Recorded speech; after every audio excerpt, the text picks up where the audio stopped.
Hey guys, it's Childish, so welcome back to the channel. In today's video, we're going to be taking a look at our new and improved Acidic Ooze team and talking about some of the 3 key changes that we made in order to get a top tier rank. But before we get into that though, thank you guys so much for your support. I appreciate you guys checking out these videos. Once again, fam, if you guys want to see more EF content down the road, y'all know what to do. Like the video, subscribe to the channel, and of course, hit the notification bell so you guys know when the next video drops. So for those that didn't get a chance to check it out, I want to say about 2 to 3 months ago, we jumped into this once the Abyss Dungeon was going on, and as you guys might have guessed, we did not do too well. We just took essentially the units that we had built up. We tried to throw everything that we utilized from the boxing club, but if I may embarrass myself, as I think I already did from the intro, there clearly is an element of balance, an element of diversity that needs to be had. So again, like I said before in this video, we're going to be talking about 3 major things that I think is going to literally assist you in any kind of, single target boss battle dungeon to focus on. And, for the first and foremost thing that I want to talk about, like I said before in the beginning, balance.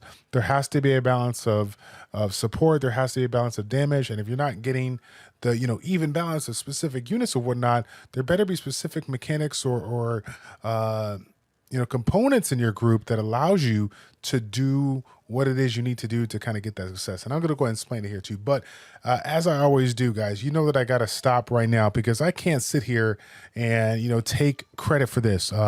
This creation that you're seeing in front of you is the work of a gentleman by the name of Guado. Okay, you guys have seen him many times on the channel. You've heard him on previous videos we've done. We've seen summon sessions from him, and again, he's been helping me, just basically carrying me like a baby on the shoulder, just keeping me through. And he showed me the way.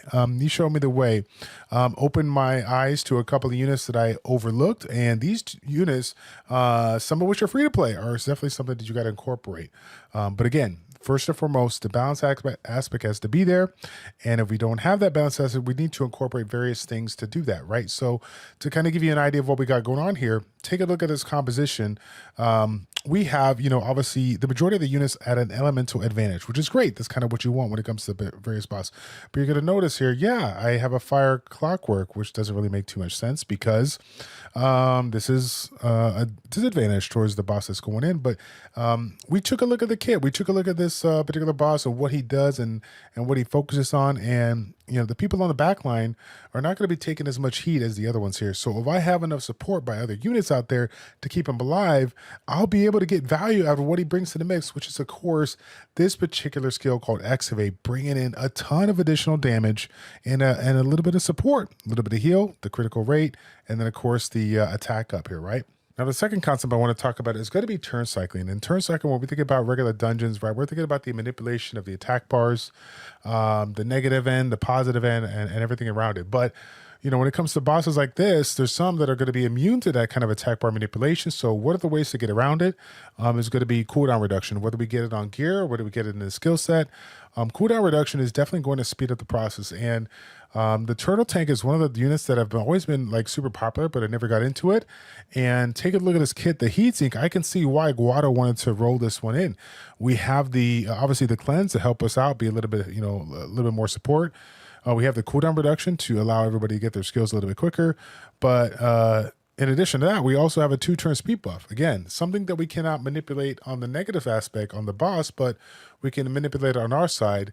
We're getting turns faster because of the speed up, and we're also getting the cooldown reduction, which again just gets us that much closer to whatever it is, skill 2 or skill 3 that we're trying to use. So this particular unit is obviously a phenomenal unit. And as you guys see, he's incorporating it with the Tree's Fear Sage, which is obviously going to be really, really good, being able to reset a unit's cooldown completely.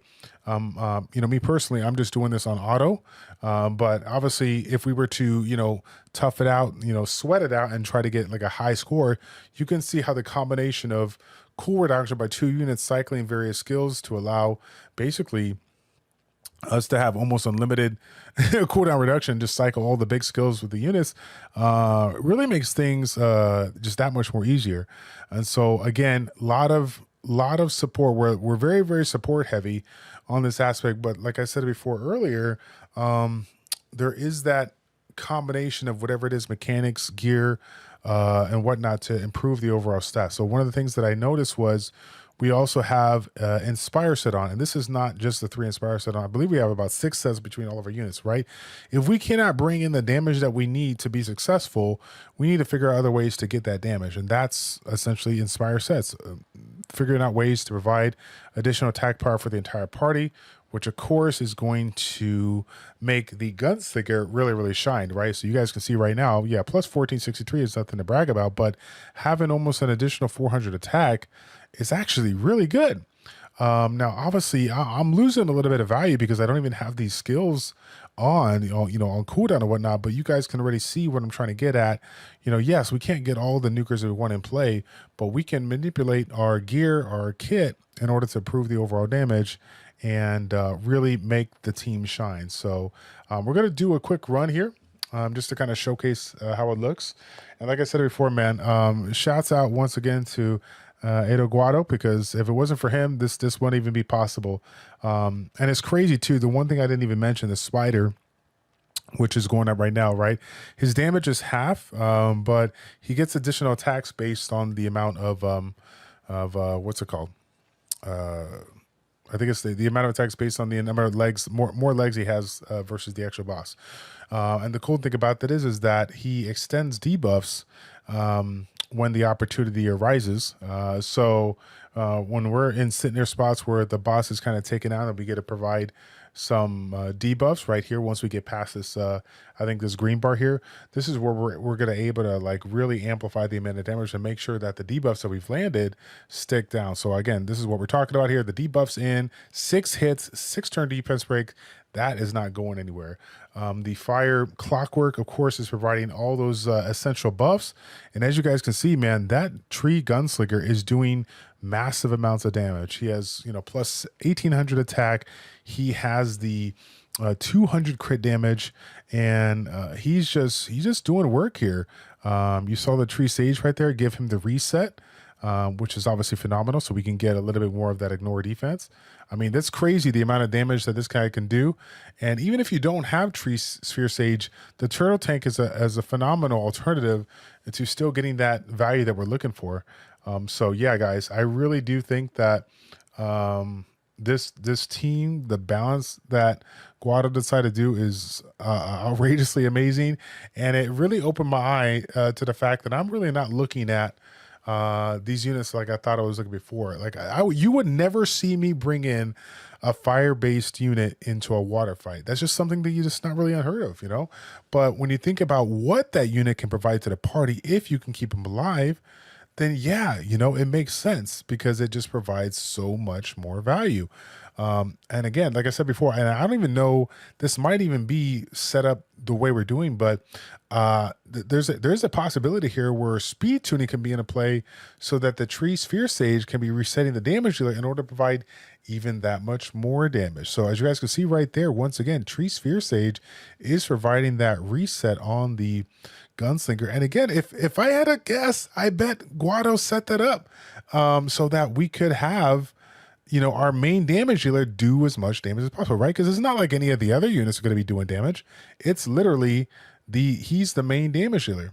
His kit is what's getting it done. So shouts out to him for getting this one set up. And man, I'll tell you what, like I said before, guys, it's unbelievable what you can do if you really analyze what the game has provided for you, right?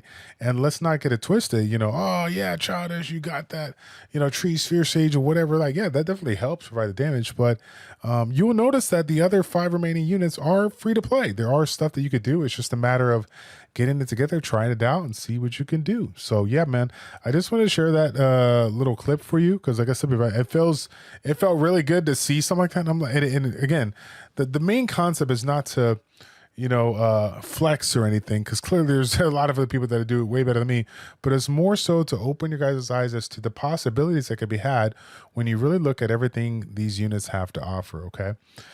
So yeah, we'll go ahead and finish off the video as we always do. I feel bad. I feel like I should just one time, just save summons and allow it to do it. But considering we are free to play and we keep on getting a ton of summons, I'm like, all right, well, it just gives me something to do to finish the video off, and it kind of makes it fun, right? There's always that chance that we can get something fresh here. Apparently, they just want us to have multiple ghost captains, which, to be honest, I'm okay with, because that would be some free skill ups, right? We'll take that. So the one cool thing that I'm excited about is that we do have a couple of Twilight Delirium. We got one from an event, and then we got one from the first of the month, where I believe we get like a free one or something like that, or get a chance to purchase one through the shop or something like that. So that's obviously pretty good. Let's see here. You know what? Hey, if they want to give me some more Ghost Captains, I'll gladly take that. Let's see. Okay, Twilight Image. Again, we're not expecting anything. If anything, we can get a new toy. Oh, new toy. Now let's take a look at it. So we got the skill 1, attack down, North defense, which we know about. We got a heal with the crit and dampen, which is not bad. But we have, we got a lot of, this, I guess you should say, healers that can fit the bills here. So next one, Mockery Mask. When attacking the target without buffs, you will always critically hit. Each debuff on the target decreases damage by 10%. This is okay. That's interesting. Additionally, the critical chances against you is reduced by. Okay, that's not too bad. We'll hold on to that. Let's see. So Light Steel Wings, we already got it. So it is what it is. It's unfortunate, but again, to be honest, I said it in the previous video, I'll say it again. I'm actually happy that we didn't get anything new, because I got like so much stuff to do to showcase. Like, it's getting to the point where like gear's going to be spread too thin. So either way, fam, that's going to be at episode 32 of our Let's Play series for Element Fission, talking about the new and improved team for the Acidic Ooze.